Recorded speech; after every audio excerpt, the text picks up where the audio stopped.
Okay. In today's class, we want to highlight the regulatory issues related to our Islamic banks, and at the end of our, the overall regulatory perspective, then we will concentrate on what is the regulatory issues for our local Islamic banks, in Bangladesh. Okay, so briefly, what contents we will be covering today? The contents are as follows. You will try to see what is the structure of the Islamic bank balance sheet look like. We will see that how their liabilities and assets are somewhat distinctive from the balance sheet of conventional Islamic banks. Then I will give a brief overview on the liquidity management issues, how whether it is more easier for Islamic banks to manage the liquidity, or it is more difficult for Islamic banks compared to the conventional banks to manage the liquidity. And do we have any dedicated regulation for the dedicated Islamic banks, or there are some conventional banks which have opened their separate window for Islamic banks or Islamic branches? Do they have separate regulation? And we'll try to see some applications of Basel III and what are some aspects of Basel III for which Basel III is considered more comprehensive, more stronger relative to the Basel II, and how these are relevant for as long as the Islamic banks are also part of the banking industry. That's why Basel III is also applicable for Islamic banks.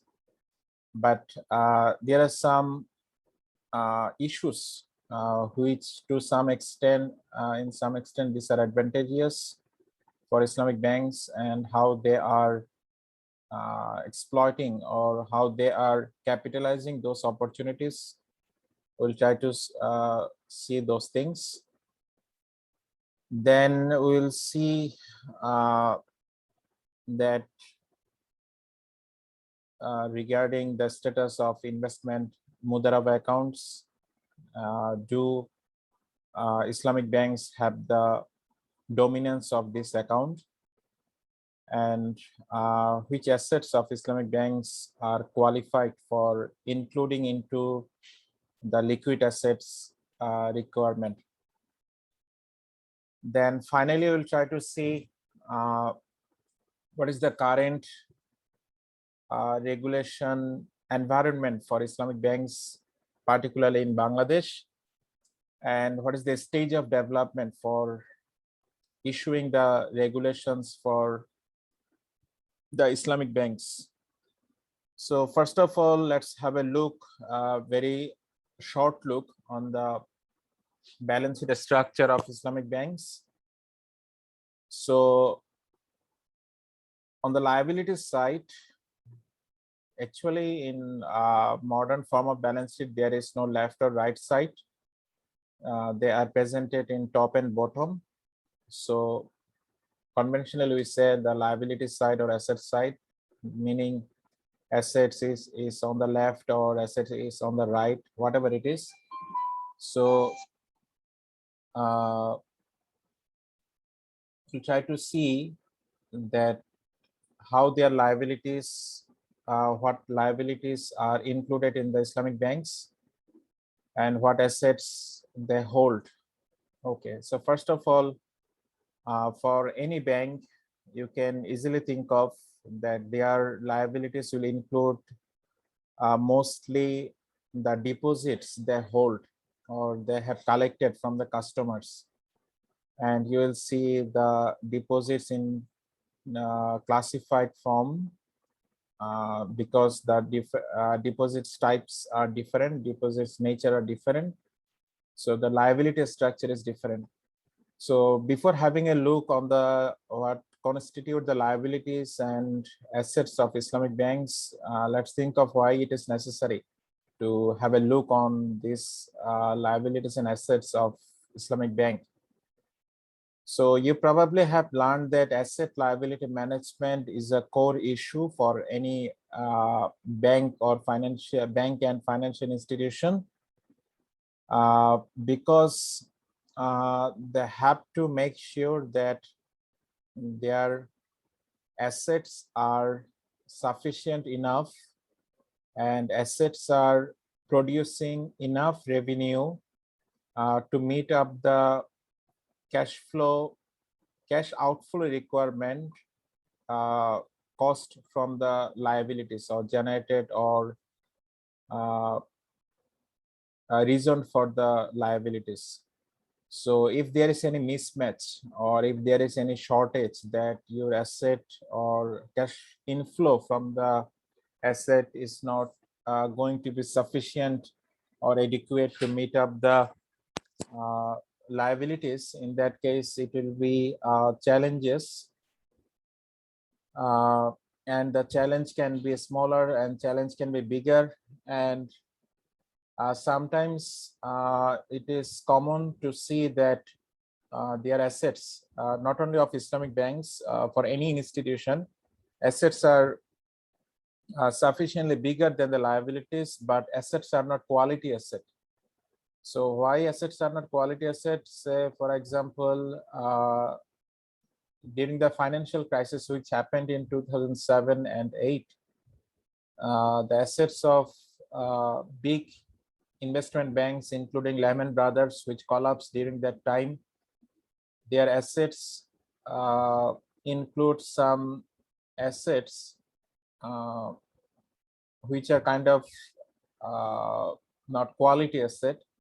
So they are not able to, obviously their assets are greater than the liabilities in terms of monetary value, but they are not able to convert their assets into cash to meet up the liabilities. So so their assets became worthless to meet up the demand of liability holders. So that's why they finally had to declare the bankruptcy. So these things are important in the issue of assets and liabilities management. You probably have heard about duration analysis. You probably have heard about the effective maturity analysis. These things are particularly pertinent to the assets liabilities management. So that's why you need to have a very clear outlook on what constitute the assets of a particular bank or bank or financial institution, and what things constitute the liabilities of that particular institution, and do they have enough cash flow meeting ability, of the assets. Their assets are sufficiently liquid to give the enough cash to meet up the demand of liabilities. So let's have a look at what constitute the liabilities of Islamic banks. So first of all, you probably can recall that in the lecture 2, we discussed about the liabilities of Islamic banks. Deposits of Islamic banks. Deposits is a part of liabilities of any bank. So you can probably recall that there are current deposits, there are Mudaraba deposits, there are Wakala deposits. So these deposits products usually are offered by Islamic banks. So you also can recall that current account, which has been identified here as the transaction deposits, it is the synonym of the current deposits. Okay, so these deposits, we have learned that Islamic banks are not in a position to pay anything to the depositors. If they pay anything that is very unusual, instead of giving the profit they provide some ancillary facilities to the current deposit account holders. So as your deposits is not requiring any cost from you, in that case, it is relatively easier for you to manage this liability. You are holding this with the permission of the client. You can use this money. You probably have learned that it is solely based on the principle of amana, that customers rely on the amana principles to keep the transactions deposits with the Islamic banks. Second thing, Mudaraba investment depositors. This Mudaraba investment deposits constitute the significant portion of deposits of any Islamic bank. You will see that they have opened a number of deposits, Mudaraba deposits account, by adding some adjective with the Mudaraba, that student Mudaraba, but these things. But actually all these accounts, whatever the name they call, or whatever the additional prefix or suffix they add with Mudaraba, actually their natures are Mudaraba. So you probably can recall that in Mudaraba, there is a issue of sharing the profit, and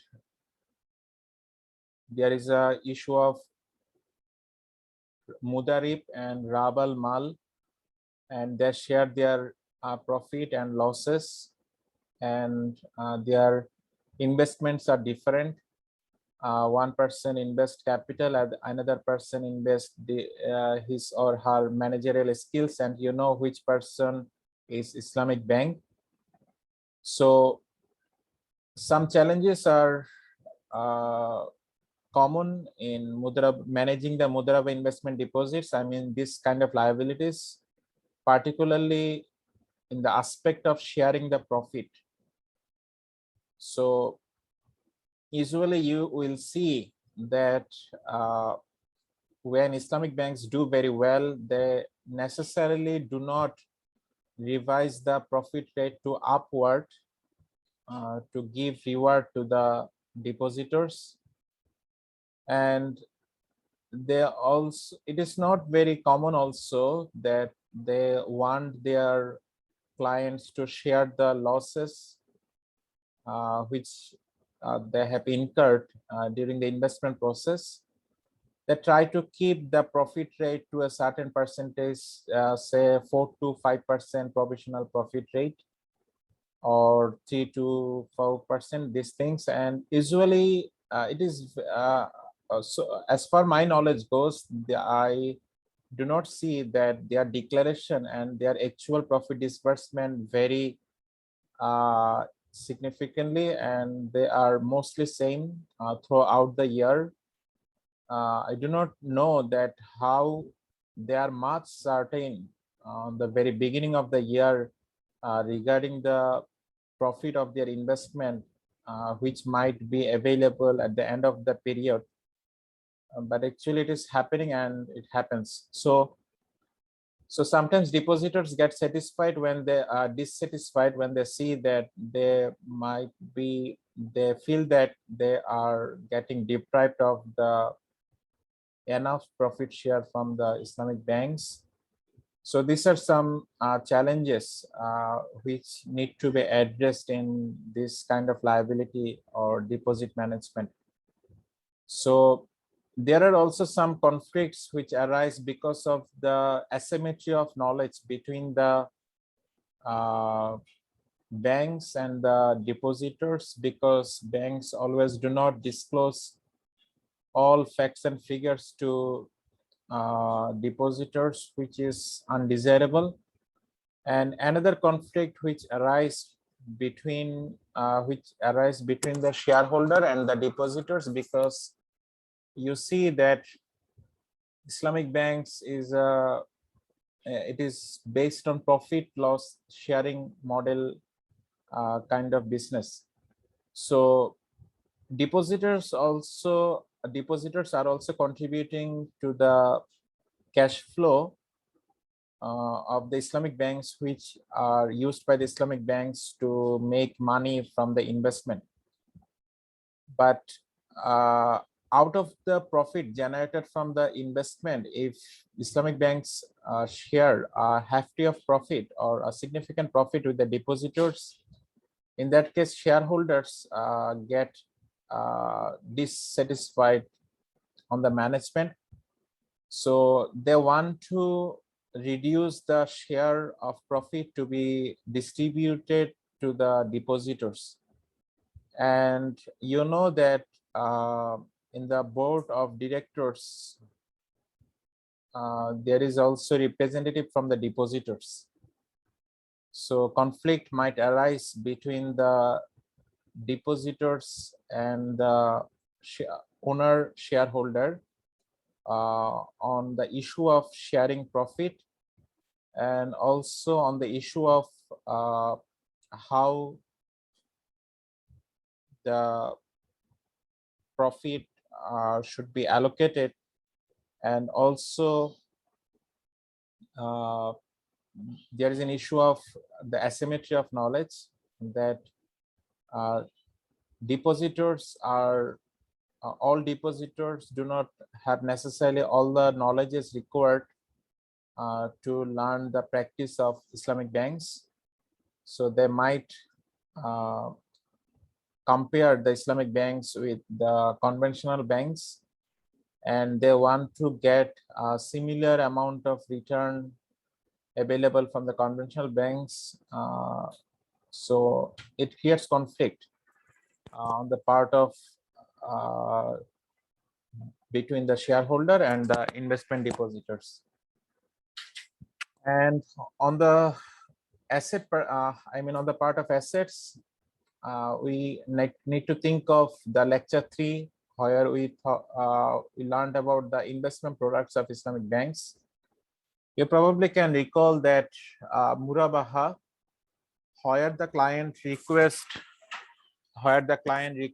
the Islamic banks to purchase a product which is essential for the client, and Islamic banks, on the request of client, purchases the product with his or her, with its own ownership, Islamic bank's own ownership, and add up markup profit and sell it to the client who requested the Islamic bank to purchase the product for himself or herself. But there are some risk associated with it. You see that ownership is with the Islamic bank, and you probably can recall that for making it Sharia compliant, obviously the ownership is to be held by the Islamic bank, otherwise Islamic bank cannot be a seller. And sometimes Islamic bank finds it difficult to hold the ownership of the asset because of some issues which might arise of the counterparty risk from the perspective of client, or there is a maintenance issues of the assets when you hold the ownership. So these things are particularly important and particularly challenging for managing the assets which are purchased by Islamic bank under the contract of Murabaha. And the second thing, which is more pertinent to the Islamic financing institutions rather than the Islamic banks, that is the ijara. You have heard about and you learned about the structure of the ijara, how it is done. And similar things arise with the ijara leasing, as the Islamic financial institution has to bear the ownership of the assets which will be leased out for rentals.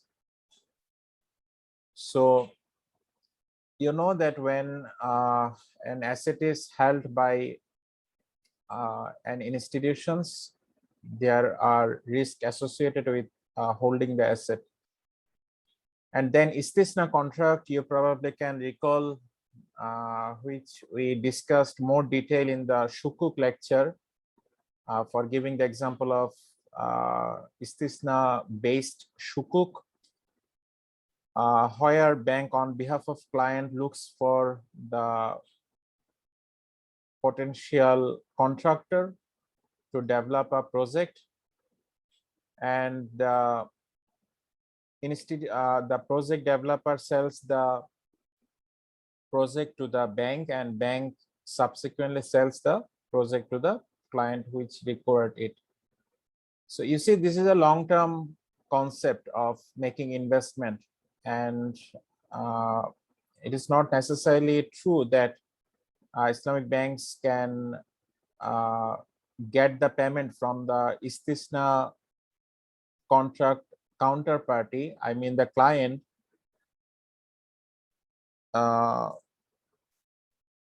and usually Islamic banks allows installment payment, and this installment lasts for a long term, and you know there are credit risk associated with it. So this is particularly challenging. And apart from these assets, istisna, ijara, and murabaha, a little portion of Islamic banks asset is in general are held under the contract of Mudaraba and the musharaka financing. So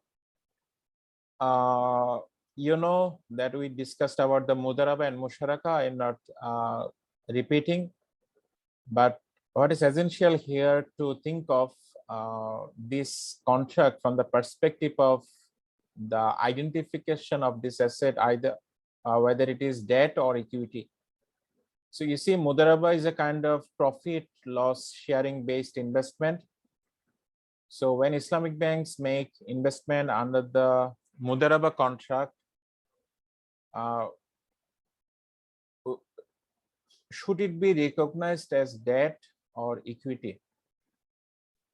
Similar case for musharaka. So we'll talk about it later also. You see that if it is, if we consider it equity, in that case, you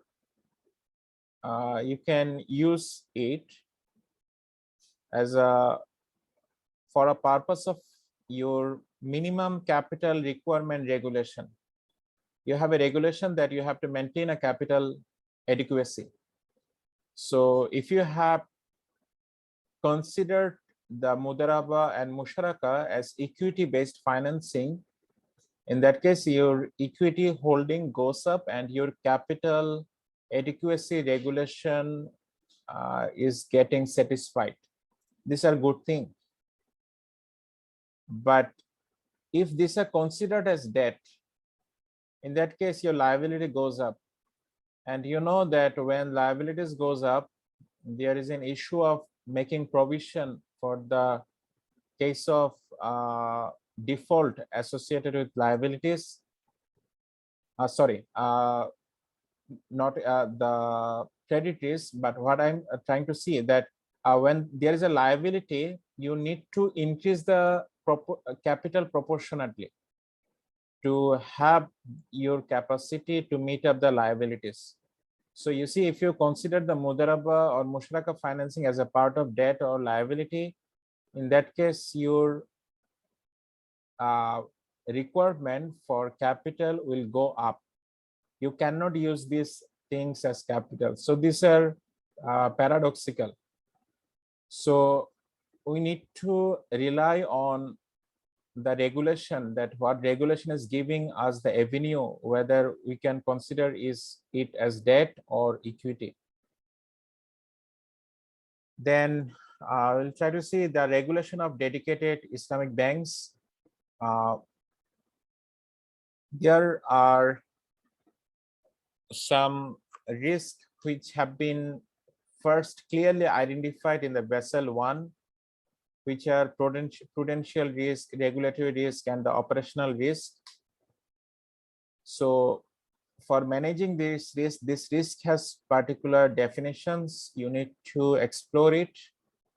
So these risks are usually monitored and also controlled by having a frequent look on the solvency issues, safety issues, and soundness of the Islamic banks. And it is particularly relevant for all other commercial banks. And what I mentioned, that it is not always true that a particular Islamic bank, if it has a greater amount of assets in monetary value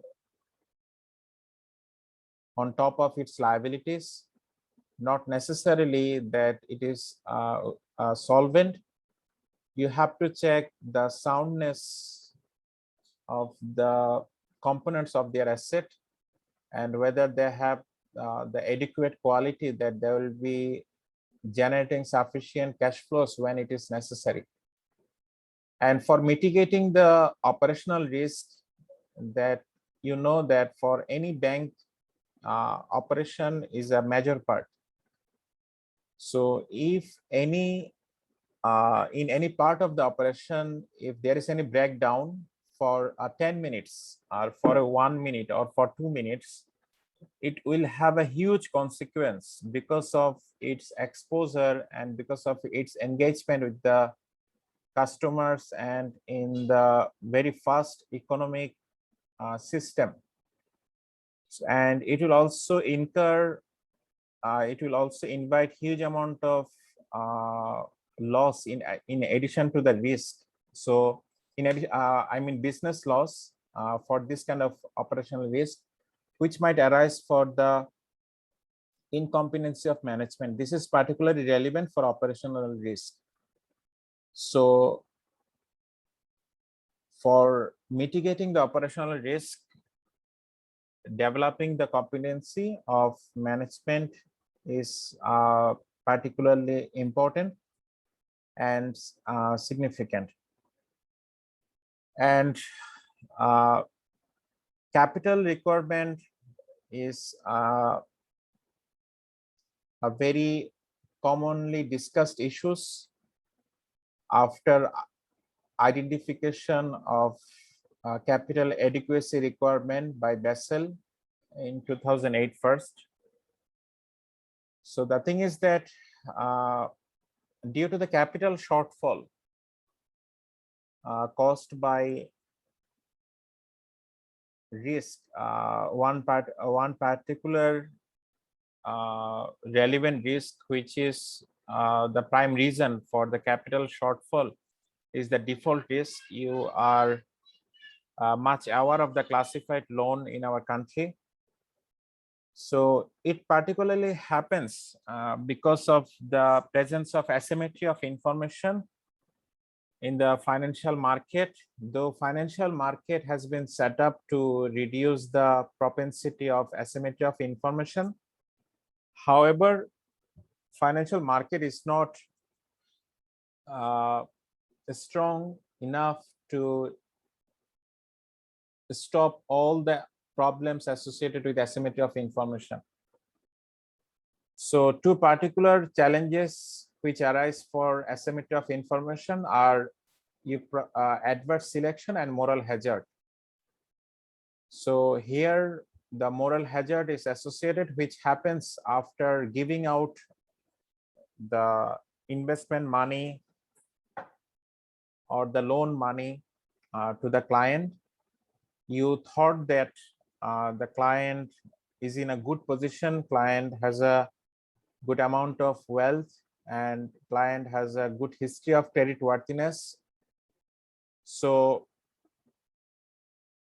client will be honoring the obligations. But sometimes it is observed that client didn't behave as expected. And it is not always the case that client engages in moral hazard.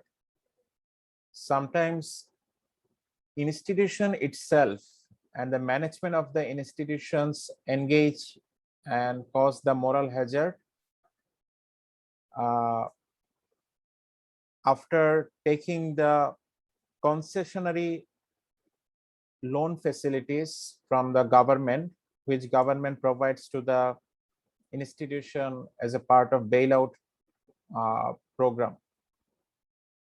So you see that when a bank collapses or when a bank falls on the capital inadequacy, in that case, government come forward to lift the bank from the verge of extinction, to help it, to assist it to survive. So sometimes it is the case that institution itself misappropriate the money provided by the government as a part of government bailout program. So regularly what is essential is to check the quality of assets, and it is a core responsibility of the people who work in the banking inspection department of central bank. They need to check that whether the bank management is prudently identifying gradual impairment of the assets and report it properly, or they are inflating the quality of the assets. So that's why the policies and procedures which are used by the management to control the and to report the impairment of assets are checked on time to time basis. And also when there is the impairment of assets, you see the investment, say for example Mudaraba we mentioned, and if there is an issue that customer is not in a position that customer will be clear its obligation of the Mudaraba contract, there is a risk that counterparty credit risk will appear shortly. In that case, obviously, like any bank, Islamic Bank has to keep a certain portion of the profit following the regulation as a purpose for the purpose of provisioning, and it is very common. So sometimes banks engage in underestimating the provisioning requirement, and bank inspection department identifies this kind of malpractice. So these things need to be checked. And Islamic banks are not kind of like conventional banks, and for some cases their default risk is greater for some particular assets because of their nature of exposure compared to the conventional banks. Say in case of Mudaraba, Ijara and Istisna, obviously there is a possibility that default or credit risk will arise, that client will not be in a position to meet up the obligations, meet up the cash flow required by the Islamic banks. And also, in addition to the default risk, and you know that what is the concept of default risk, that client will not make the promised payment on time. It is not the definition of default risk that client has. There are two particular fact with default risk. One is the amount of obligation and the timing of the payment of obligation. So if client misses the time of payment of obligation, that is also part of default risk. So when customer will make payment, that is also part of default risk. And other than these assets, there are Mudaraba and Musharak assets, which are subject to market risk. So how the market risk is relevant? So let's understand the market risk.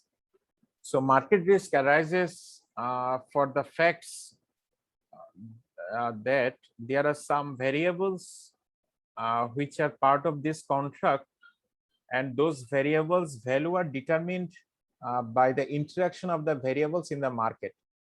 Let's think of the interest rate of the conventional banks. So interest rate is a market variable. So why interest rate is a market variable? Because all banks are competing with each other to attract the depositors, to retain the depositors with a certain percentage of the interest rate. And that's also true in case of Islamic bank market or Islamic financial market, where Islamic banks compete with each other by giving offer to the customer regarding the profit rate of the Mudaraba investment deposits. So you see that it is not a variable which is obviously you have influence on the market variable, but you have to deal with the market variable. So there might be a situation that market variable has changed in a way which was not expected by you. So you probably have expected that the profit rate will be 3% will be sufficient for the depositors. But after some periods, you have realized that the profit rate offered by other Islamic banks are now 4% on an average. So in that case, it might be difficult for you to retain the depositors with the 3% profit rate. So you see that risk, this kind of risk is arising because of the changes in the market variable. So these things are known as market risk. And this is particularly one example which is faced by the banks. And what I mentioned earlier regarding the asymmetry of information, asymmetry or not asymmetry of information, asymmetry of knowledge between the management of the Islamic banks and the customers of Islamic banks. So sometimes it is observed that management do not share the complete picture of the Islamic products to them, I mean to the customers. So in that case, after subscribing to the Islamic banks products, customers or clients subsequently realized that they didn't think that this condition would exist in this kind of product. So clear information should be shared by the management to the Islamic banks, and there should not be any obscurity, or there should not be any opacity on the part of disclosing the information to the customer. And that is also particularly true from the customer's perspective when the customer makes a musharaka agreement with the Islamic banks under the with the Islamic banks under the musharaka contract. And I probably mentioned in previous class that there are authorities that when you will introduce new products in the Islamic banks, you have to take approval obviously from your regulator, which is central bank. And at the same time, you have some Sharia supervisory board, local and international. And Islamic banks have an additional requirement that they, in addition to the regulatory approval, they have to take approval from the Sharia board, their own Sharia board, and also from the central Sharia board before offering the product to the customer. And when there is a reporting to the shareholders of the Islamic banks, some Islamic banks are listed in the Securities Exchange Commission. So as a part of their regulatory requirement, and there are also company that, because no partnership or no individual enterprise can create an Islamic bank, so they have to maintain the corporate reporting regulation requirement required in the Companies Act and also required in the Banking Companies Act. So they have to provide the audited financial statements to the shareholders to share the information. Not only the, the audit is particularly more important for the financial statements, but in addition to that, there are other information which are essential. You probably have seen that reports to the board of directors, reports to the shareholders, or report on corporate governance. So these are also part of the information which are essential to distribute or to share with the shareholder. And sometimes you see that is particularly common in case of the banks which are not yet listed in the Securities Exchange, that they do not report the financial statements on a time-to-time basis. They make unusual delay in their reporting. So that is not desirable. And you have learned that it is also possible for the conventional banks to open a separate window and or separate branches which will offer the Islamic banks services on a dedicated basis. So you see, I already mentioned in previous class where we discussed about the regulations which you need to conform to open a dedicated Islamic bank, or you are a conventional bank, you want to open a separate window.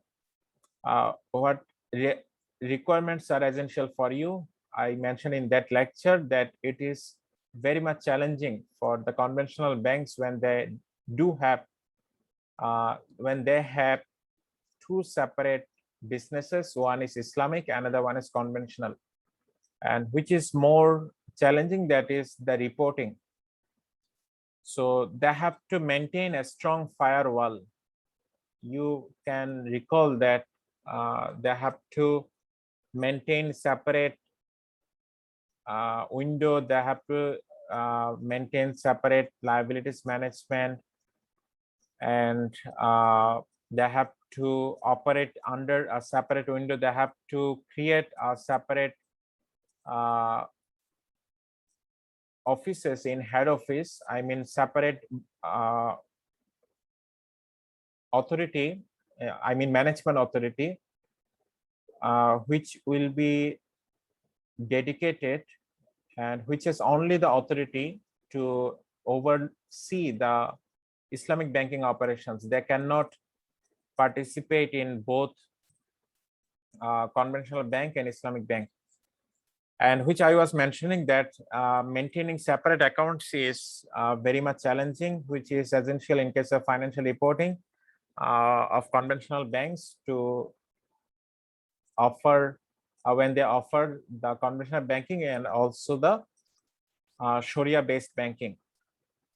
And why the maintenance of account is difficult? Because they have to maintain the expenditure, income, these things, deposits, liabilities, these things completely on a separate basis.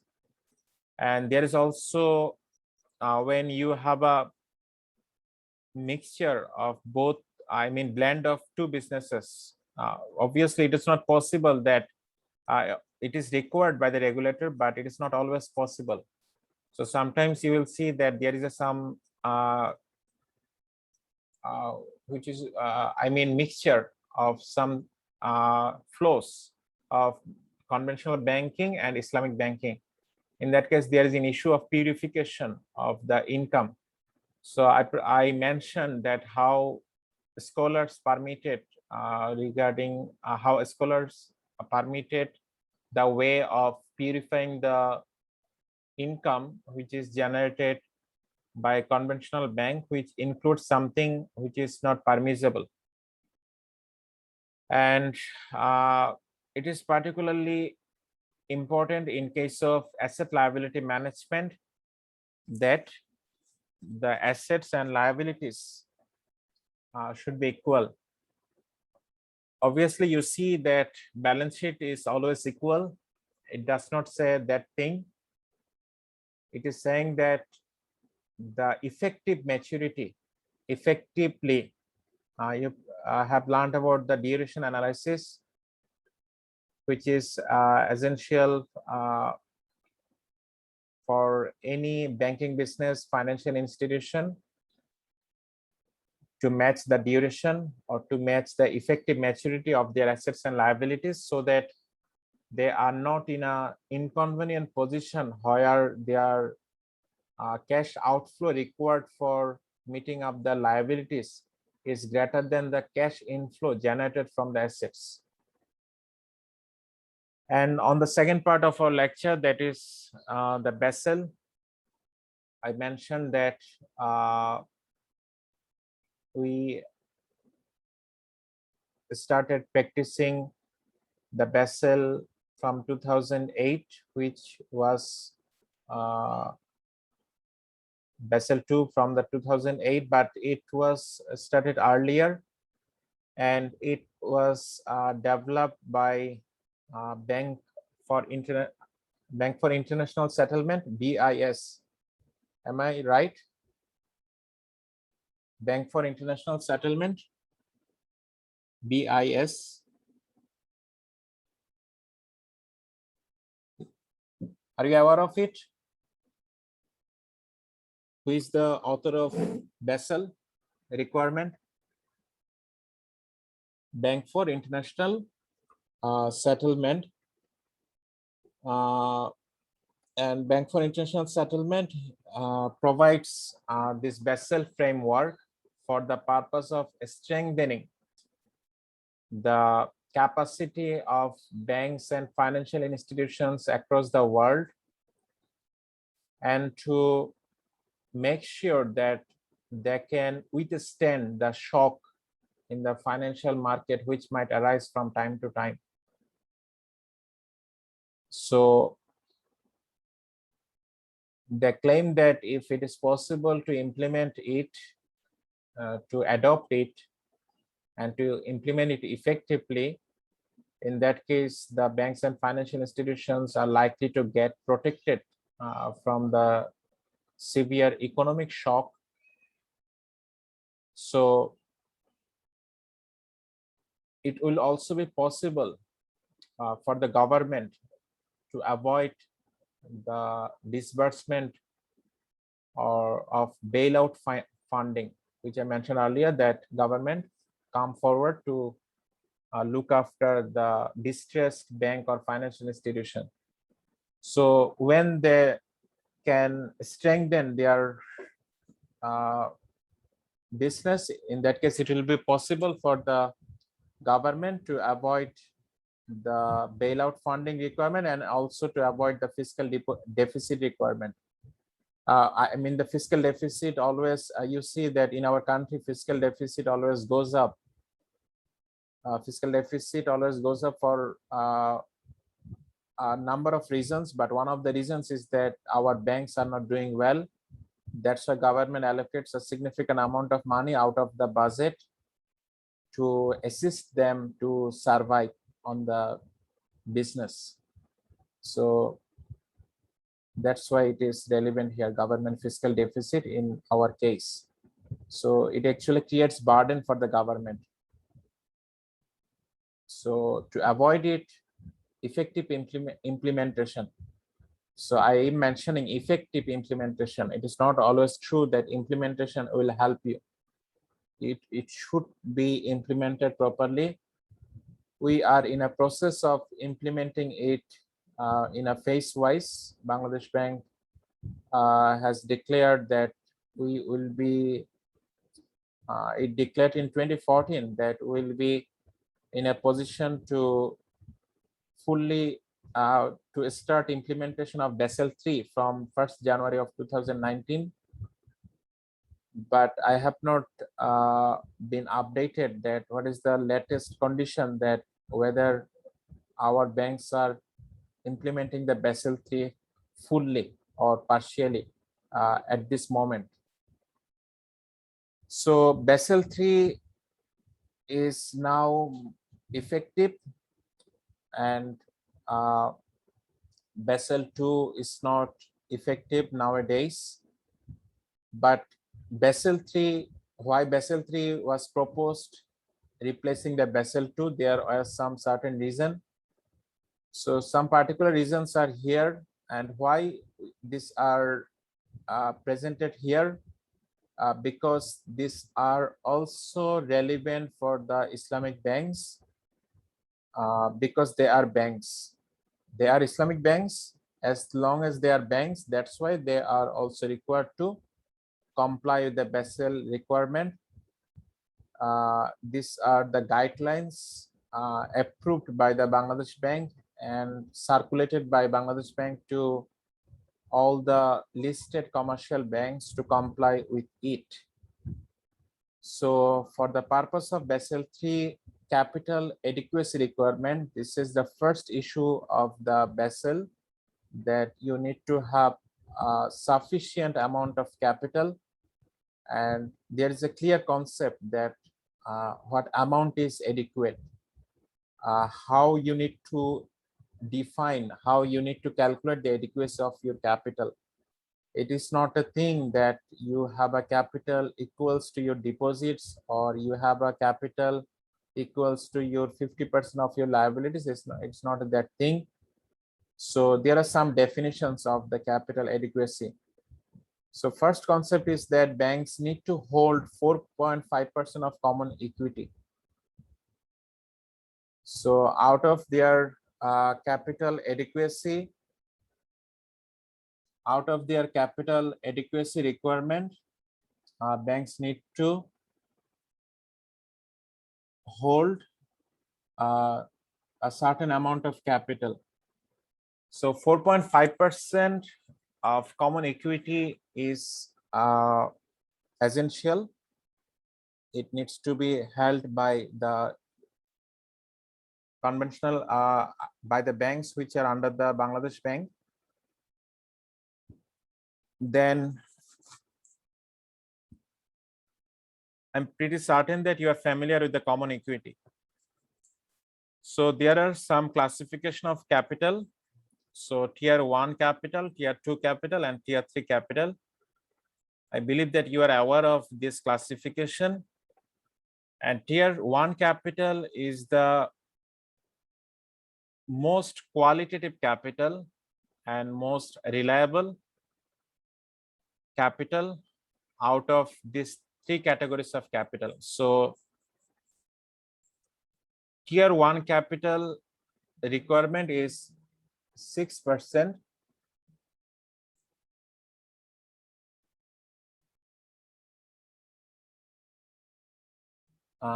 Okay, I have a message from the chat. Okay, let me receive a phone call. I am resuming. Okay, so out of the there is a certain percentage that out of your total risk-weighted asset, how much I mean, in proportion to your risk-weighted asset, how much of your capital you should hold. So it was initially 10%, then it was revised to 12%, and I didn't check that what is the latest percentage, whether it has increased from 12% or it is in 12%. Is there anyone who can participate here, whether it is right now 12%? I mean the capital adequacy ratio, not only the tier 1. Out of total risk-weighted asset, what is the total capital requirement in proportion of risk-weighted asset? Anyone? I believe we have some people who work in both commercial banks and also Islamic banks.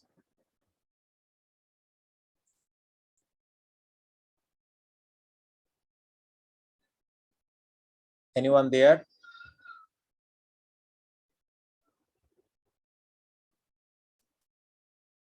Okay, I see no response. So you can check it later. What is the latest percentage? The capital adequacy percentage. I mean, total capital. What should be the this proportion to the risk-weighted asset? So, out of total capital, in that case, tier 1 capital should be 6% of the risk-weighted asset. So in Basel 2, it was 4%. So you see that capital requirement has increased from 4% to 6%. So this is the minimum capital requirement.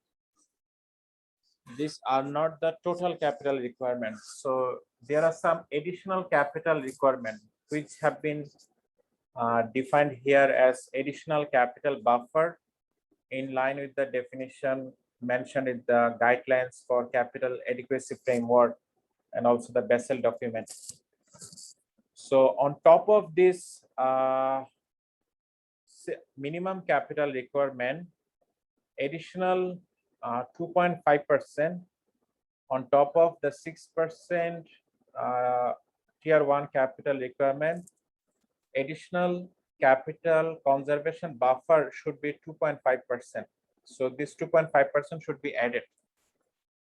And in addition to this 2.5%, there is another 2.5% which is discretionary.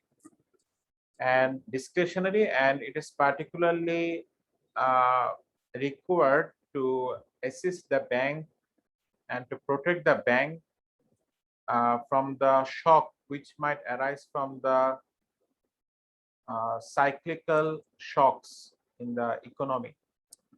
But it is the discretionary requirement, and sometimes when there are periods, it is not always required. When there are periods when there is it is observed that capital, credit is not capital, credit is growing at a higher rate, unusually higher rate. In that case, 2.5% additional discretionary capital buffer should be added, but it is purely discretionary. And it is common for any banks, both conventional banks and also Islamic banks, to hold on-balance sheet assets and liabilities and off-balance sheet assets and liabilities. So these are challenging off-balance sheet assets and liabilities. So to protect and to control their off-balance sheet activities, a certain minimum percentage of leverage ratio is defined in the Basel III framework, that is 3%. And the ways of calculation of leverage ratio is similar to the conventional leverage ratio calculation, but the components of equity and debt which need to be included in the calculation is distinctive and is separate and is clearly defined in the framework, capital adequacy framework, which I mentioned. It is circulated by Bangladesh Bank to all other listed banks. And on the part of, in addition to the capital adequacy requirement on Basel III, it is one particular aspect of Basel III and the most important aspect of Basel framework or Basel Accord, the capital adequacy requirement. And the second aspect is liquidity provision. And in Basel II, these two particular ratios are not there. So two particular ratios have been added to measure the liquidity soundness of the banks. So a number of studies have been going on to check whether these two ratios have been able to meet up the expectation of Basel III, that this will be particularly helpful to meet up the liquidity shortages, or to avoid the banks or to help the banks to avoid the liquidity shortages if they maintain this liquidity coverage ratio, net stable funding ratio, in an amount which is guided by the which is required by the Basel and also approved by the central bank. So these two ratios are liquidity coverage ratio LCR, and another one is net stable funding ratio. So liquidity coverage ratio is a short-term concept, and net stable funding ratio is a long-term concept. But both purposes are to check the liquidity liquidity wellness of the banks. So under the liquidity coverage ratio, banks need to include high quality liquid assets and to check that whether these are sufficient to meet up the cash outflow, which will be essential to clear within the next 30 days. So on a 30 days basis, it is calculated. So if you see a liquidity coverage ratio, it is not a kind of annual ratio. This ratio is particularly relevant for 30 days, that on a 30 days basis, the amount of cash outflow which will be required, whether my liquid asset, high quality liquid asset, are sufficient to meet up this cash outflow. So there is a requirement that how much it should be maintained, the liquidity coverage ratio. And if you want to check how it is, which assets are high quality liquid assets, which assets are not high quality liquid assets, you can check the guidelines for capital adequacy framework, the document I referred earlier. Okay. Then the net stable funding ratio, it is relevant and it is pertinent to the example what I shared earlier, that Lehman Brothers and other leading investment banks which collapsed in the 2007-8 financial crisis, not because of the situation that they have the liabilities exceeding their assets. They had the assets exceeding the liabilities in terms of the monetary value. However, their assets, most of their assets are financed by very short nature, very short term natured funding. So they couldn't meet up the cash outflow requirement by converting or by converting their using their short-term liabilities. So that is a very riskier attempt, and this net stable funding ratio is calculated in a way where the numerator is the assets and the denominator is the stable funding. Now the question is, which fundings are stable, which funding are not stable? Okay. Now funding, you need to mean that you have a number of ways of funding. So all of your fundings are not stable. Some fundings are naturally more stable compared to other fundings. Some types of funding are naturally more unstable compared to other type of funding. So that's why which fundings are added here, the stable fundings are added here, and it is in the denominator part of this ratio. And this ratio is on a brief basis, it is calculated by dividing the assets by the stable funding. And usually it should be maintained over 100, over 1. So in this way, and which assets are need to be added, that is also need to check. Yeah, you need to check it. It is not the all assets, some assets on a part of liquidity requirement basis.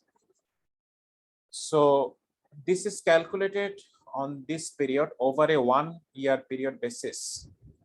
So I'm interested, I probably assigned one student in earlier semester to check that how our banks are doing good in terms of liquidity coverage ratio and net stable funding ratio, whether these ratios have become helpful for them to avoid the liquidity shortfall.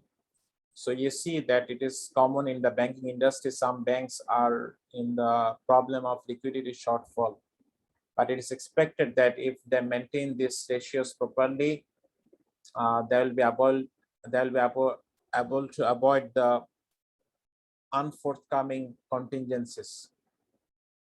And the risk assessment framework of Basel III is much more comprehensive relative to Basel III. These are not our purpose to check that how Basel III is different from Basel II. Our purpose is to check what have been asked in Basel III and what we need to maintain to adopt the Basel III. So in Basel II, the risk of default risk is default risk was more highlighted, but in Basel III, counterparty credit risk, which is also related to the default risk. Say for example, in case of Islamic Bank, that you are in a Murabaha investment contract. So your client is a counterparty. So your client has asked you to purchase a product on behalf of him, and you purchased it. But later you have been in a position that you are not getting the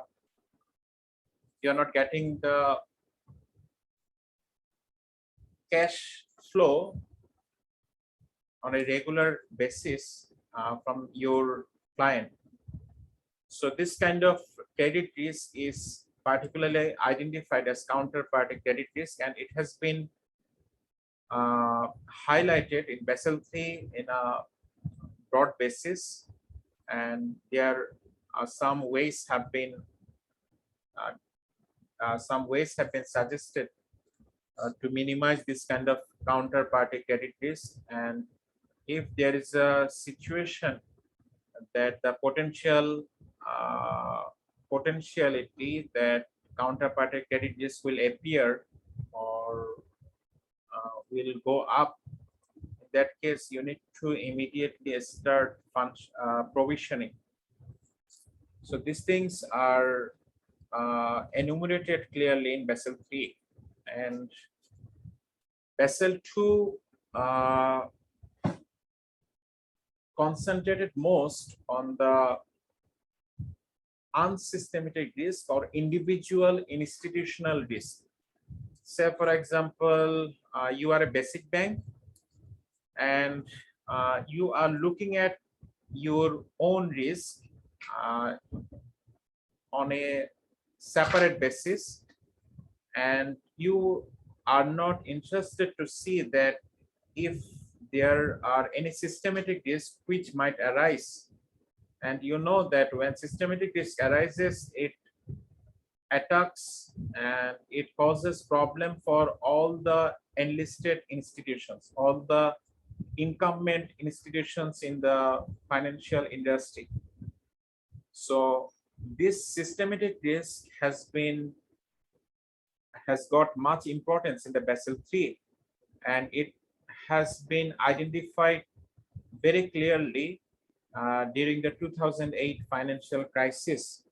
And some financial institutions and also some banks which didn't engage in very risky activities, they also had to bear shock because the risk was systematic, risk was not unsystematic. And Basel III has also warned us regarding the excessive exposure to a particular counterparty, and it actually happens when banks, the client portfolio is very short. A client has bank has a very narrow focus on the client portfolio. So it is very common also in our country. You will see that all banks, a number, say 20 or 30 industrial groups are common in all banks borrower list. You'll see that 20 or 30 industrial groups are common. That means all banks are financing to the same or a group of industrial, a list of and a particular concentrated list of industrial groups, and they are not thinking of the possibility that it is possible to give investment to other parties, because they believe that as long as they have been doing very good for last 10 years or last 20 years, that's why it is also very likely that they will do good for next 20 years or 30 years. But you see that some business groups in our country which did very well in last 20 or 30 years, nowadays a number of those groups are no longer exist, but actually that did very well in last 20 or 30 years. So it is not all the time true that a person or an institution has did very well in past, and also it is likely that they will also do very good in next 20 or 30 years. So you need to, when you will be giving investment or you'll be partnering with the institution, you need to look at more on the future relative to look on the past. So past is not always a good indicator of future. Obviously, it is an indicator because you do not have the future, but it is not always a good indicator. So that's why the adequate diversification is essential. So what are the application to Islamic banks regarding the Basel? And you see that I already have mentioned that the Lehman Brothers, which was one of the most leading financial institutions on that time, it triggered the financial crisis, and because the risk is a kind of systematic risk, Islamic banks cannot protect very well from the systematic risk. They also need to incur the consequences of systematic risk.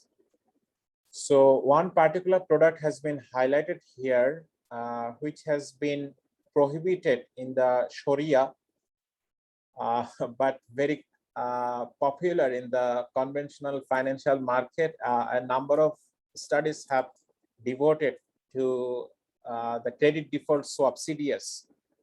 I believe that some of you have heard about the CDS or will be hearing about it shortly. So credit default swap is a product which is a kind of, say, for example, you are a bank. Not necessarily you need to be a bank. I'm assuming that you are a bank and you have purchased some bonds or some debt instrument from a debt issuer or a bond issuer. So obviously we expect that the bond payments will be paid on a regular interval basis and you'll be receiving payment. But it is possible that there will be default I mean the bond issuer or the debt issuer. So in that case, the bank, what the bank can do or what you can do, you are the creditor. You have lent out money to the bond issuer or the debt issuer. So in that case, there is a possibility that you can make a premium payment to a party which will pay to you in that condition when the bond issuer defaults. If the bond issuer defaults, you will get compensation from the person, from the institution from which you have purchased the credit default swap. That means you have swapped your credit. So you have swapped for what purposes? Because there is a risk of default. You have transferred the default risk. So, however, if the bond issuer makes your payment clear, I mean the bond issuer does not default, in that case you end up receiving nothing. Remember, you have paid premium already. So it is a kind of insurance. So what kind of risk you are insuring? You are insuring your default risk. The default risk which arises from giving credit to someone. Am I clear to you regarding the concept of clear credit default swap? Very plain concept. Yes, sir. Yes. Okay. So it is not permissible in Sharia. It is not permissible in Sharia. I want to encourage you to explore what might be the reason that why Sharia has not permitted the credit default swap. And on the part of Islamic finance, part of global economy, it has been observed that in most of the cases, it is regulated with conventional banks. And for Islamic banks, because they have a narrow customer base and they also have a number of restrictions from the Sharia, that's why their financing get concentrated. They end up financing to a limited number of clients. So that's why their financing is likely to be concentrated. So their clients also need protection. I mean, the Islamic banks clients need protection. And you see that in our country also there is a product which is common, that there's a possibility that you can take the deposit insurance. That means you have insurance which will give you the compensation in case of your bank defaults in giving in returning your deposit money. So this insurance is maintained by Bangladesh Bank, and so far I can recall, my knowledge goes that maximum 100,000 taka, 100,000 taka is available to the depositors on the default of the bank for the repayment of deposits. So we'll look at the remaining part of the lecture after having a 10 minutes break from now.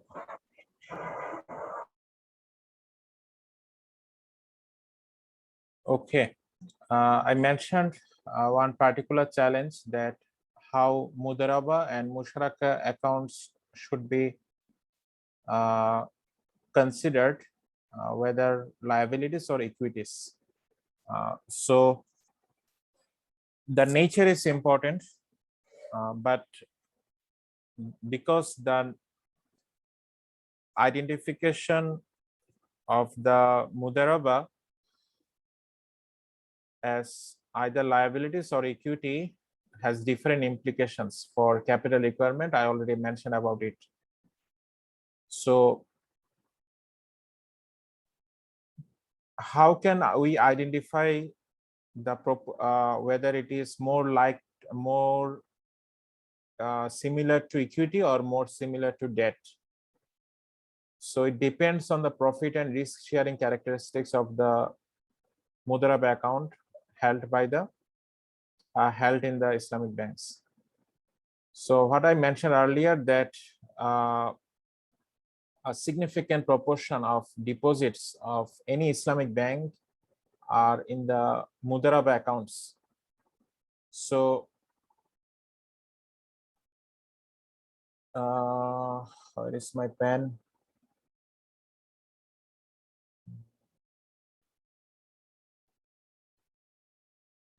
Okay.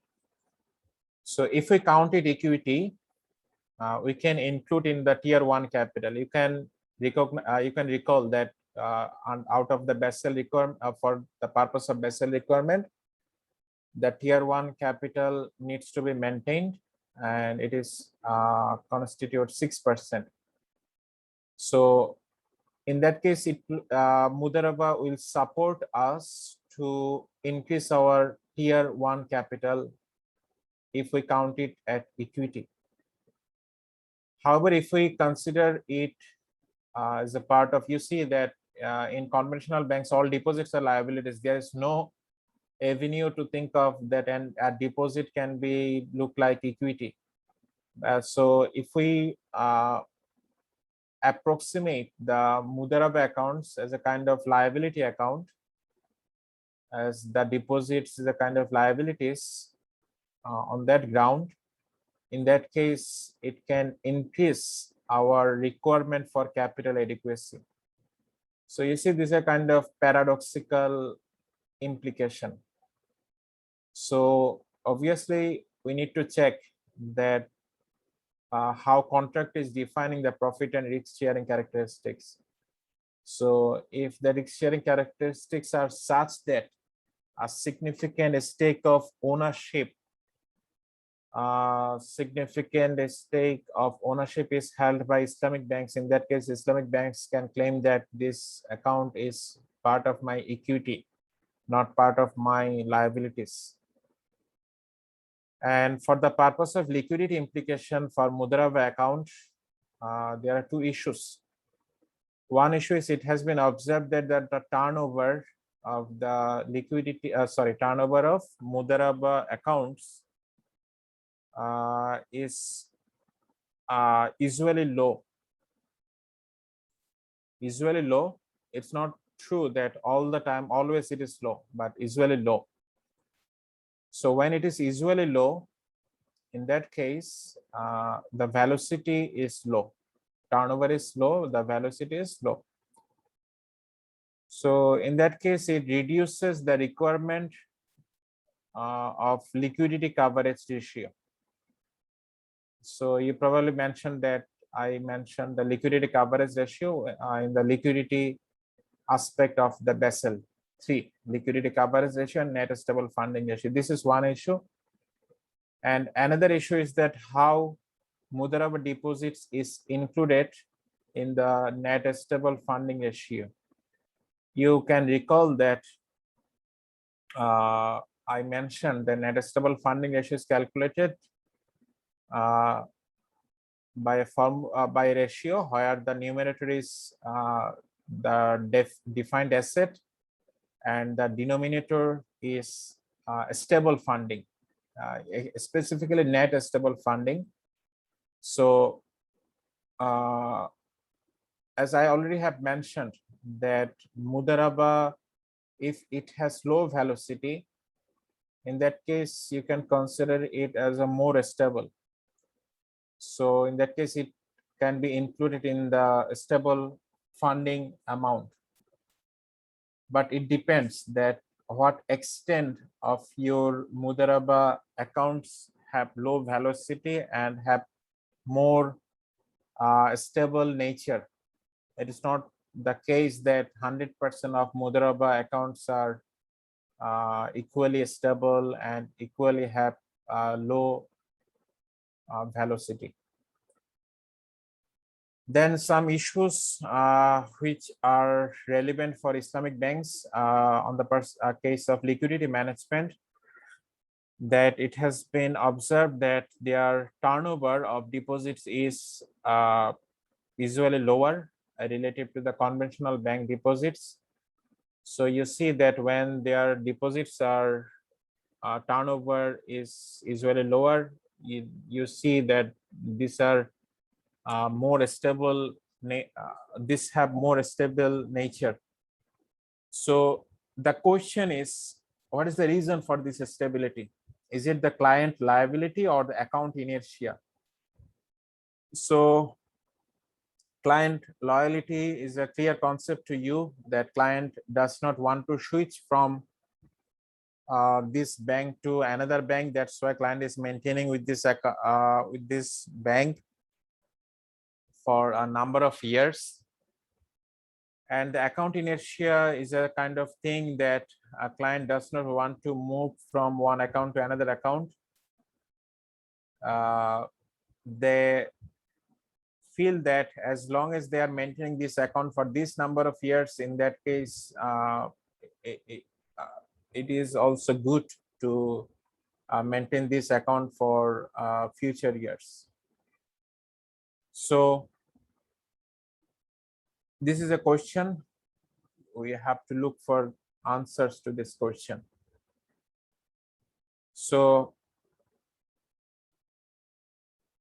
term structure of assets and liabilities is relevant in case of asset liability management case, and it is detailed out more when you will learn the course, or when you will take the course commercial bank management. There's a dedicated course, and also financial markets and institutions. So where we see the relation between the time and movement of the interest rate or movement of the profit rate, so over the time. So this relationship is analyzed to manage the assets and liabilities properly. So term structure is a big concept, and it is more detailed out in the commercial bank management, or also the financial markets and institutions management. So some issues are which assets are qualifying assets for liquidity purposes. So there are some constraints which are more common for Islamic banks. So you can easily predict which are issues. So you see the treasury bills, conventional treasury bills are kind of instrument where the rate is fixed, and they cannot, according to the Sharia, their rate is fixed. It's more relevant to more reasonable to approximate it with the, you probably have learned the zero coupon bond, the kind of interest based instrument, but the nature of paying the interest is different on a discount basis. So according to Sharia, they cannot hold it. So they have to look for alternative assets, alternative liquid assets to hold it. But they need to they need to make a balance, they need to make a trade-off between the nature of risk associated with it, the participatory risk when they participate in a cash flow of the asset. What is the risk which might arise that cash flow will not be available to the participant? I mean, here the participant is the Islamic bank on a time basis, and the nature or extent of certainty, I mean the liquidity certainty. So I do not know whether you are aware of it, that which thing is more important, the value or the time. Liquidity has two dimensions. So liquidity has two dimensions. One dimension is you can convert the liquid asset on the time when it is essential, and second dimension is you can convert the asset into a value which is expected, that you would be receiving this value. So there is a possibility that you have converted the asset into liquid asset, I mean cash or bank balances on a time basis, but you have to discount, you have to receive a discount, or you have to incur a discount, say 1% or 0.5% or 0.2%. So there are two dimensions. One is time dimension, another one is value dimension.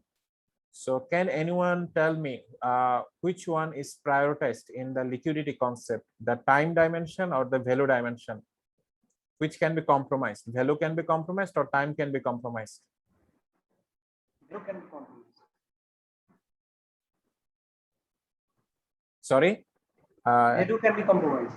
Exactly. Value can be compromised, but time cannot be compromised. Time is prioritized in the liquidity aspect.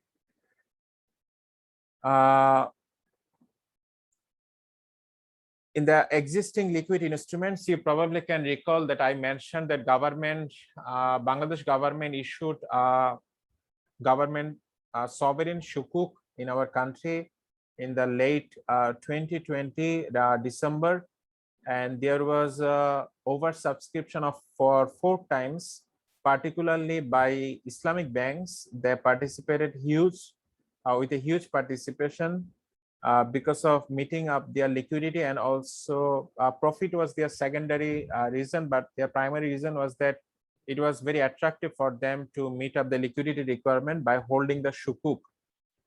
But sukuk is not free from the credit and market risk. I already mentioned it earlier that sukuk is also exposed to credit and market risk. But you see, if it is possible that if you can, it is not true that you can eliminate it fully. Eliminate is a far word. Minimizing is more appropriate. If you can minimize credit and market risk, elimination is also possible to some extent. But if it is, say for example, sovereign sukuk, in that case, credit risk is literally absent, but not full absent, but literally absent. You can think of the Greece, Argentina. There is a sovereign debt crisis, so their government also defaulted. But it is not a common picture across the world. So if it is possible to reduce the credit and market risk from the sukuk is one of the most attractive liquid assets to be held by the Islamic banks. However, commodity murabaha is not a very ideal form of the liquid asset for the Islamic banks. And there are some other risks associated with the nature of Islamic banking, which are, I already mentioned that when you are doing this murabaha and ijara, ownership risk arises, and market risk is more relevant for mudaraba and musharaka because the profit rate has a market profit rate has received influence from the market movement of the profit rate in the Islamic financial market. And you can easily predict that in salam and istisna, where salam is related to the advance payment, and in case of istisna, where there is a issue that the bidder, the project manager or the project institution which you have selected for developing your project, that they might not be in a position to deliver the project to you on a time basis. In that case, you are incurring the delivery risk. So some risk can be shared with conventional lender, but there are also risks associated with it, which are kind of, I already have mentioned, when Lehman Brothers collapsed, Islamic banks across the developing countries, there are also Islamic banks in UK, Bahrain, Malaysia, and Saudi Arabia. They also incurred risk and also generated loss due to failure of conventional banks because they had some financial financial instruments which have been exchanged by them. So another risk is reputational and Sharia risk. So reputational and Sharia risk are the risk with which you are currently dealing in your term paper task. You are digging out the issue that there are complaints and there are objections from a number of people who dominate in the banking industry, say BIBM researchers. They claim that the Islamic banks are not complying with the Sharia in our country. So they have made a common statement that might not be true for 2 or 3 Islamic banks or 2 or 3 Islamic funds or Islamic financial institutions. But you see, when they are making this comment, it is causing damage to all the institutions which are operating in this growing industry.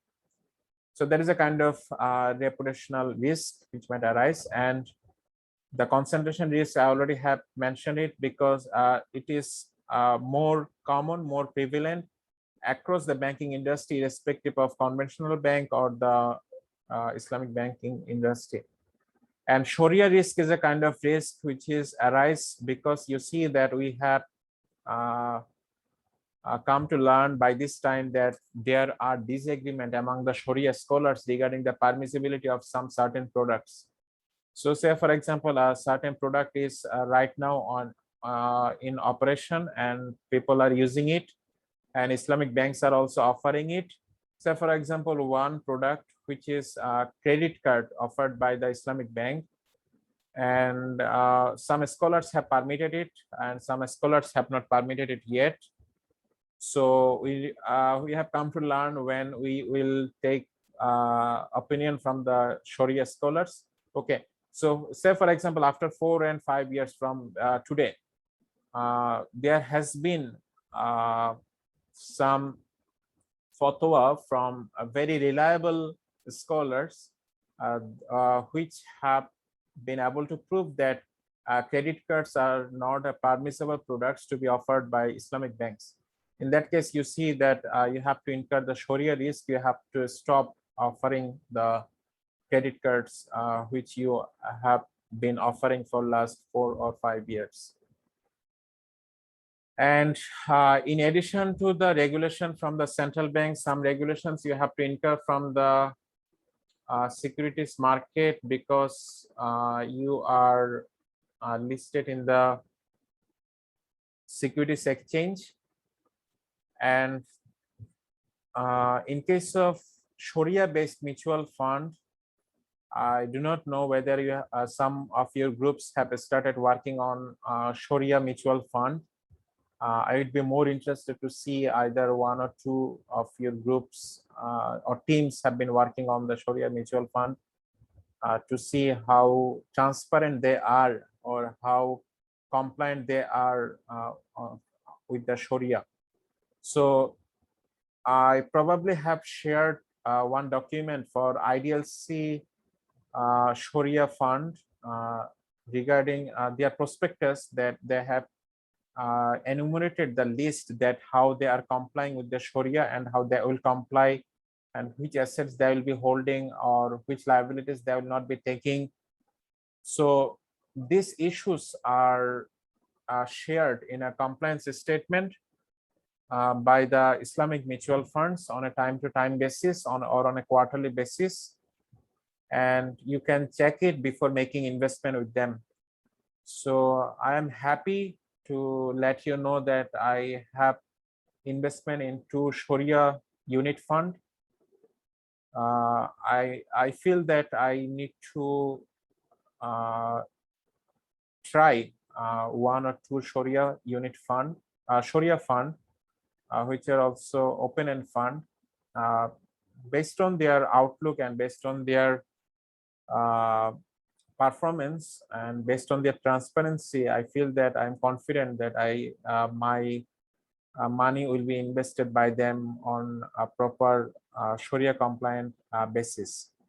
So you can also try by yourself to feel it, that how they actually do and how they are using your money. If you have intention that you want to comply with Sharia from this day or from this month or from this year, and you already are aware of the fact that Bangladesh Securities Exchange Commission is in a authority position to approve the mutual fund which want to start doing investment in our market under the Sharia law. I mean, they claim themselves that they want to comply with the Sharia. In that case, like other mutual funds, they also have to take the approval from the Bangladesh Securities and Exchange Commission. And with the Islamic finance experience in different countries, there are separate regulators and also there are common regulators. I mean, the common regulator mean they also regulate the conventional institution, and they also regulate the Islamic Sharia-based institution. So in Malaysia, there are Securities Commission. In Saudi Arabia, there is Capital Market Authority. And in Dubai, there is Dubai International Financial Center. However, in our country, we have our own Bangladesh Securities Exchange Commission. So it is on the part of the lecture which is relevant across the world, but let's concentrate for next 10 to 15 minutes regarding the development of regulatory framework in Bangladesh. So let me share a document with you, which is a kind of a research paper developed by two authors, Abu Omar Farooq Ahmed and M. Kabir Hassan. And he's a distinguished author of a number of Islamic finance and Islamic bank and finance books. And you can see his profile, and he is an academic in US University, though he's I mean by born Bangladeshi, but he has a I mean significant presence in the Islamic academia, Islamic finance and banking academia.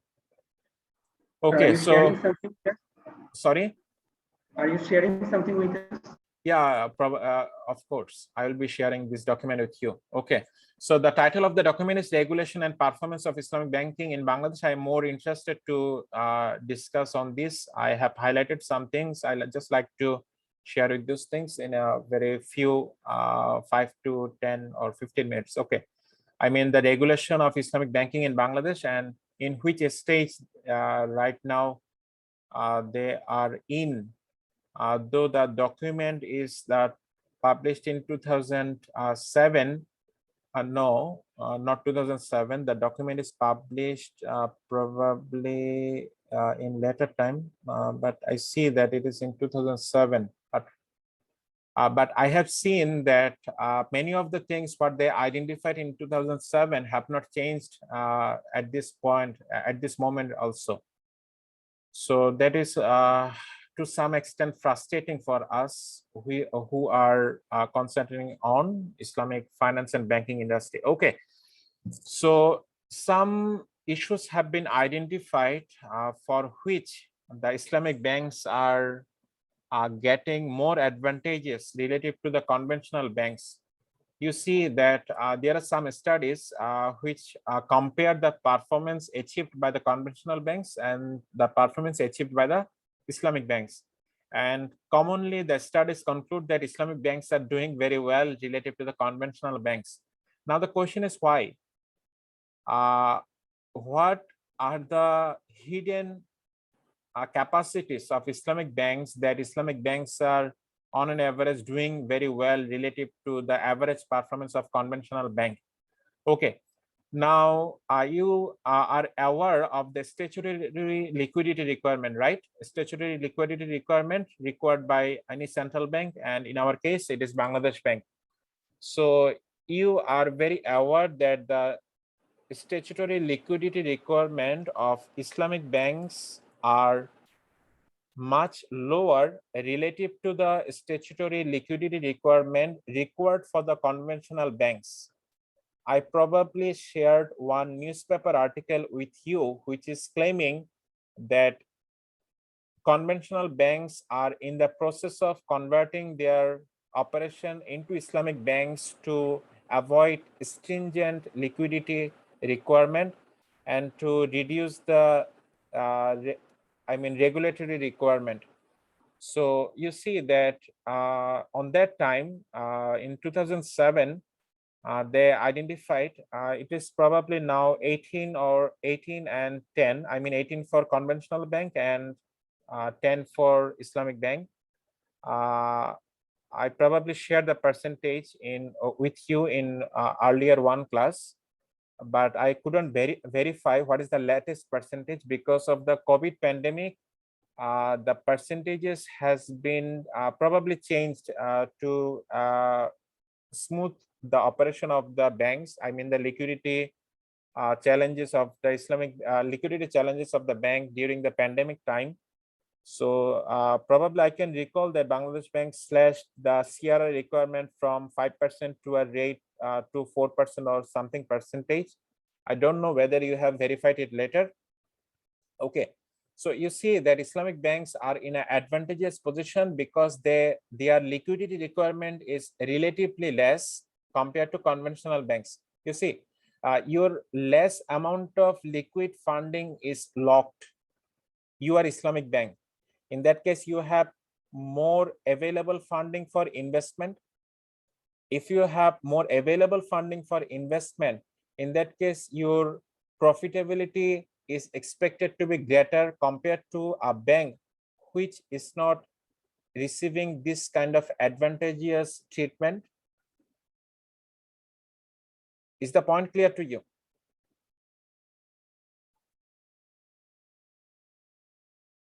Is the point clear to you? The Yes, sir. liquid. Okay. Okay. Now the next thing, our monetary policy regime is a kind of indirect basis. It gives discretion to the Islamic banks to set their own profit and loss percentages, then how they will share it with the clients. It is their own discretion. I mean the Islamic banks' own discretion. In that case, they enjoy the freedom.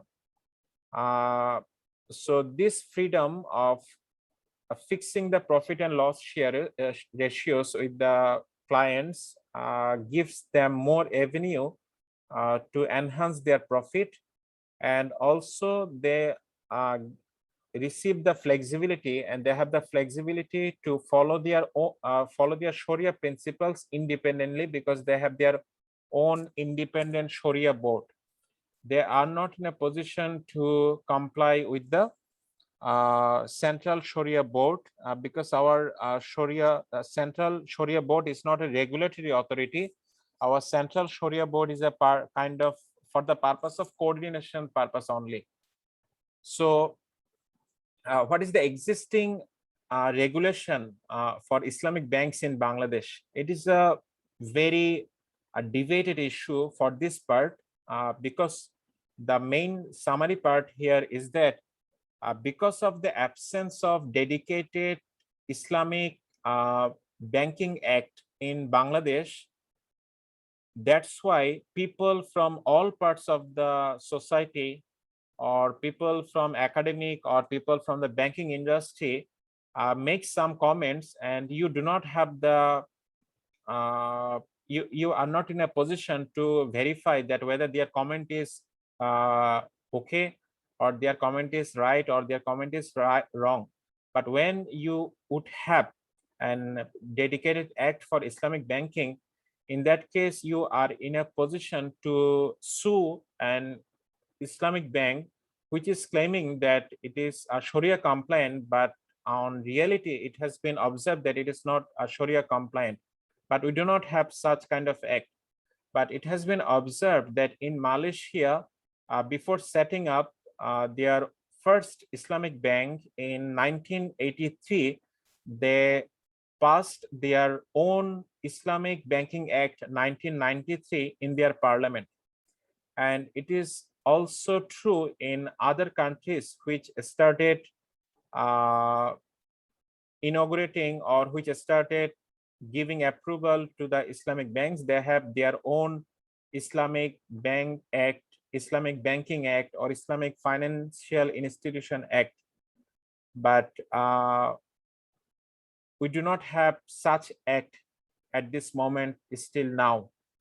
This document is of 2007, but still we are in 2021. We have not been in a position in these 14 years to pass our Islamic Banking Act. I will show you that what is the current stage of the advancement in the 2007.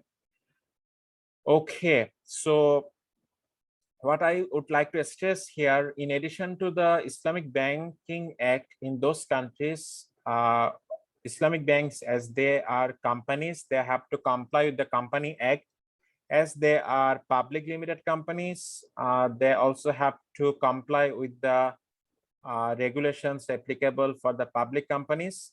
As long as they are listed companies, they have to comply with the rules, they have to comply with the acts the authored or issued by the Bangladesh Securities Exchange Commission. As they are banking companies, they also have to comply with the Banking Companies Act 1991, then Bangladesh Bank Order 1972. They have to comply with all these things. And also time to time, Bangladesh Bank issues circulars, and Bangladesh Bank issues regulations, and Bangladesh Bank issues guidance. All these have to be adopted by the Islamic banks like other conventional banks. So there is no exception that Islamic banks are not in a position to comply with these other regulations. So we do not have any separate Islamic Banking Act either, or we do not have separate regulatory authority which would guide, control, or supervise the functions of Islamic bank. Now, as Islamic banks are also banks, that's why Bangladesh Bank has received the authority with the advantage of Bangladesh Bank Order 1972 to control all the banking companies operating in Bangladesh, including all Islamic banks. So Islamic banks are also under the regulation of Bangladesh Bank, though Bangladesh Bank started regulating the banks which are usually conventional banks in the very beginning in 1972. You probably can recall that our first Islamic bank is Islamic Bank Bangladesh Limited, Islamic Bank Bangladesh Limited, which was set up in 1983, if I'm not wrong. Is it? With the hand of Islamic Bank, our Islamic banking industry started its journey in 1983. So now the question is how Islamic banks are inspected and supervised.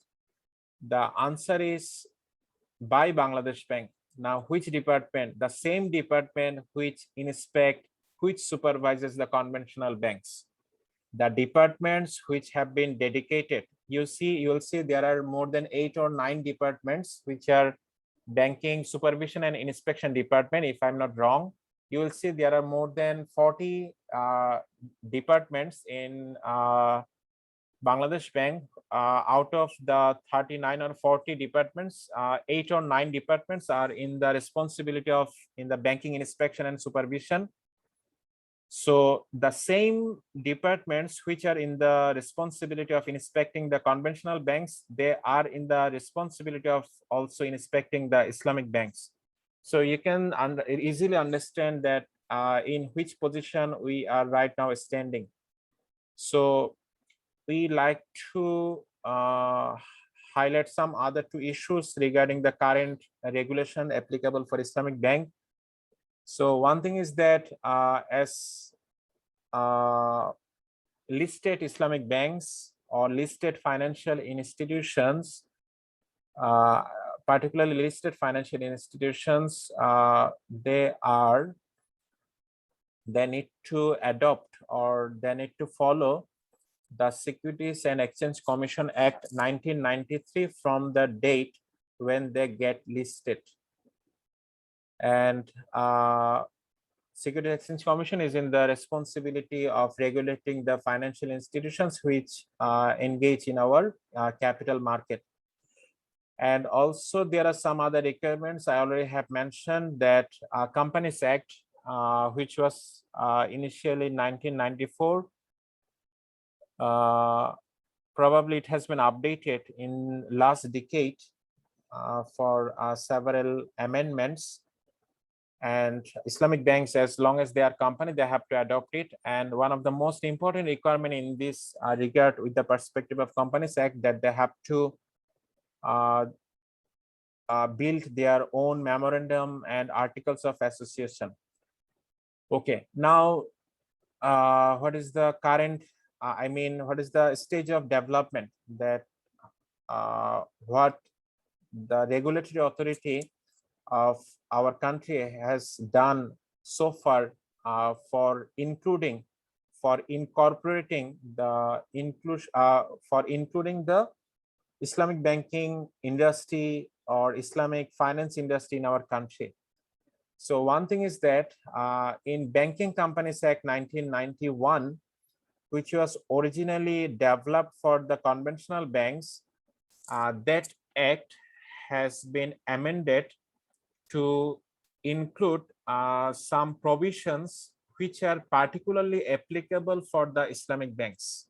So that is one advancement, first advancement. You probably have understood what I have mentioned, that the Banking Companies Act 1991 has been amended to include some provisions which are particularly applicable for Islamic banks. And also the banking camel rating framework set by Bangladesh Bank includes some risk assessment procedure which are particularly relevant for the Islamic banks.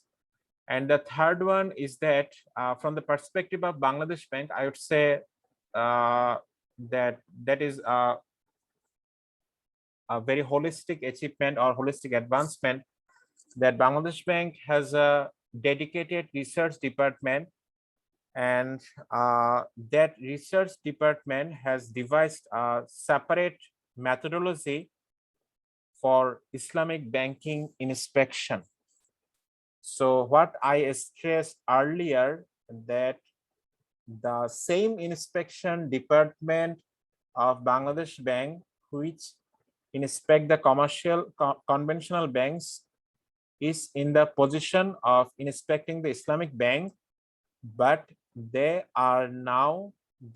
do have now a separate methodology to inspect the Islamic banks, which was developed by the research department of Bangladesh Bank. So that is a major achievement, and that is updated for 2007. But I didn't check, or I have checked, but I couldn't find the updated advancement. The advancement what I made earlier or shared with you, that is the guideline for conducting Islamic banking in Bangladesh. We discussed about it earlier with you. Okay, now from the tax perspective, you know very well that we follow the Income Tax Ordinance 1984, and still now it has been an ordinance, it is not an act for unknown reason. Unknown for me. I do not know whether it is known to other people, why it is still an amendment, why it is not still act. Okay, so under this Income Tax Ordinance 1984, there is a separate issue for, separate regulation for income. Identifying the income from business or profession for banking or for which is applicable for any business institution, as Islamic banks are also business institution. They also have to comply with the provisions or the rules, I mean sections, which have been made applicable for the business enterprises. So in that section, section 29 particularly of the ordinance, it includes some